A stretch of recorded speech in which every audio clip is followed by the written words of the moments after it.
Assalamualaikum warahmatullahi wabarakatuh. Kami di sini akan menjelaskan tentang materi fisika yaitu hukum Archimedes dan juga fluida. Penelitian yang kami teliti yaitu telur terhadap air tawar dan telur terhadap air garam.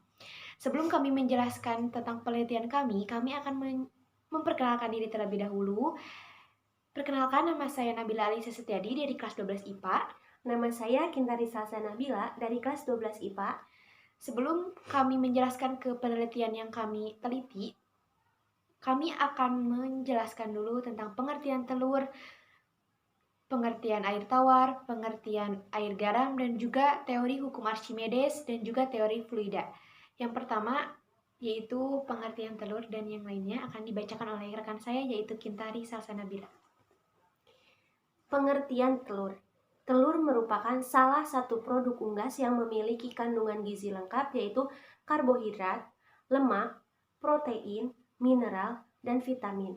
Nilai tertinggi pada telur terdapat pada bagian kuningnya. Kuning telur mengandung asam amino esensial serta mineral seperti besi, fosfor, sedikit kalsium, dan vitamin B kompleks. Kandungan yang terdapat dalam air tawar ialah air yang tidak berasa atau lawan dari air asin. Sedangkan kandungan yang terdapat dalam air garam atau asin ialah air yang berasa asin.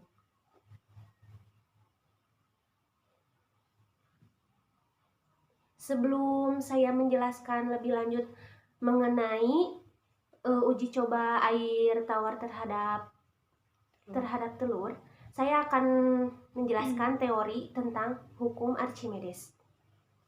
Teori hukum Archimedes. Teori hukum Archimedes menyatakan bahwa gaya apung ke atas yang diberikan pada benda yang direndam dalam cairan, baik yang terendam seluruhnya atau sebagian, sama dengan berat cairan yang dipindahkan benda tersebut dan bekerja dalam arah ke atas di pusat massa dari cairan yang dipindahkan. Dalam teori hukum Archimedes itu ada rumusnya, yaitu FA sama dengan PF kali V kali VBF, maksudnya VBF gravitasi. Untuk keterangannya, FA gaya ke atas, satuannya Newton.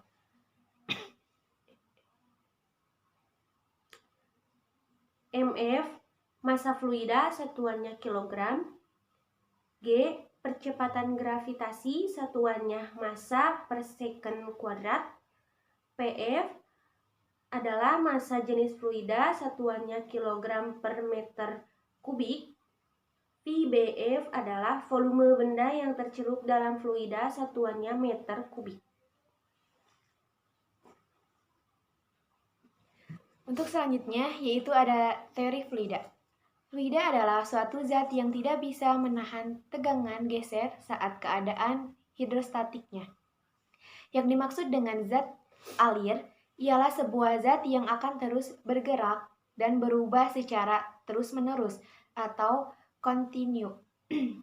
Selama tegangan geser bekerja pada zat tersebut, keadaan hidrostatik adalah keadaan di mana tegangan geser adalah nol atau tidak ada tegangan geser.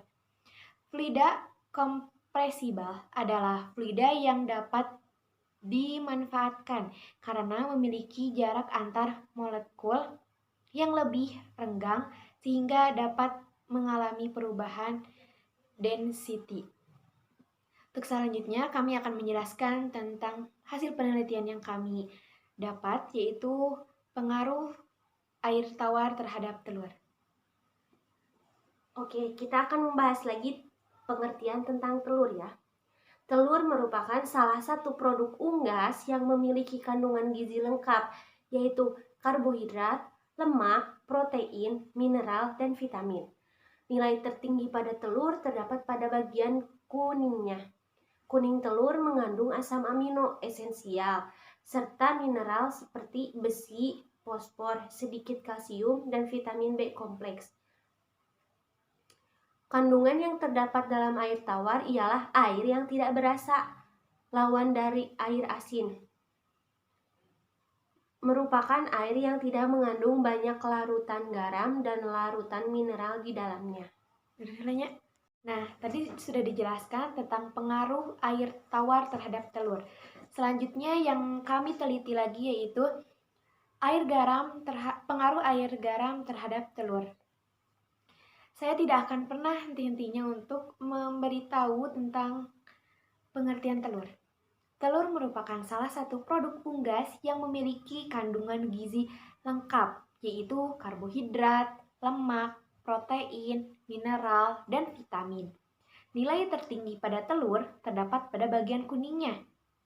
Kuning telur mengandung asam amino esensial serta mineral seperti besi, fosfor, sedikit kalsium, dan vitamin B kompleks. Air garam memiliki massa jenis lebih tinggi daripada air tawar.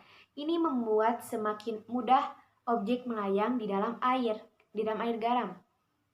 Ketika seseorang menambahkan air garam ke dalam air tawar, maka telur akan melayang. Nah, dari penelitian tersebut, telur mengalami 3 tahapan. Yang pertama, telur tenggelam. Yang kedua, telur melayang, dan yang terakhir telur terapung. Nah, jadi apabila telur dimasukkan ke dalam air tawar, maka telur akan tenggelam. Sedangkan telur dimasukkan ke dalam air garam yang garamnya hanya sedikit, cuma beberapa sendok, maka telur akan melayang. Dan apabila telur dimasukkan ke dalam air garam yang jumlahnya sangat-sangat banyak, maka telur akan terapung. Jadi begitu juga dengan laut mati. Apabila kita berenang di dalam laut mati tersebut, kita akan tetap terapung. Mengapa? Karena di dalam laut mati kandungan garam lebih banyak daripada laut-laut yang lainnya. Seperti itu. Oke, jadi kita dapat menyimpulkan dari teman saya barusan menjelaskan tentang pengaruh air garam terhadap telur. Air garam itu mengandung massa jenis yang sangat tinggi kan? Sehingga nih dibuktikan si telur juga kalau dimasukkan ke dalam air garam yang begitu banyak garamnya, dia kan akan terapung. Begitupun dengan benda-benda yang lain. Kita pun bisa terapung di dalam laut mati karena memiliki garam yang sangat banyak.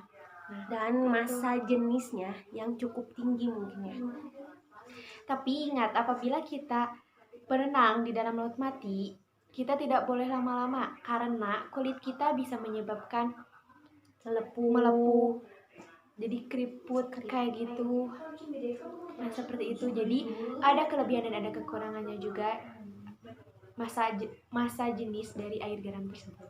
Penelitian yang kami teliti dapat kami simpulkan dari pengaruh air tawar terhadap telur dan juga air garam terhadap telur bahwa apabila telur dimasukkan ke dalam air tawar, dia akan langsung tenggelam. Dan apabila telur dimasukkan ke dalam air garam, telurnya akan terapung jika si garam itu diberikannya cukup banyak. Nah, itu adalah hasil dari penelitian yang kami teliti. Mohon maaf apabila ada kekurangan dari hasil penelitian kami, karena kami juga lagi sama-sama belajar untuk memahami tentang materi Archimedes ini, khususnya tentang mengenai telur terhadap air tawar dan juga telur terhadap air garam. Dan kita mengetahui bahwa air garam itu baik untuk dikonsumsi apa tidak gitu ya. Nah, semoga hasil penelitian kami ini bermanfaat dan bisa menjawab pertanyaan-pertanyaan. Wabillahi taufiq wal hidayah. Wassalamualaikum warahmatullahi wabarakatuh.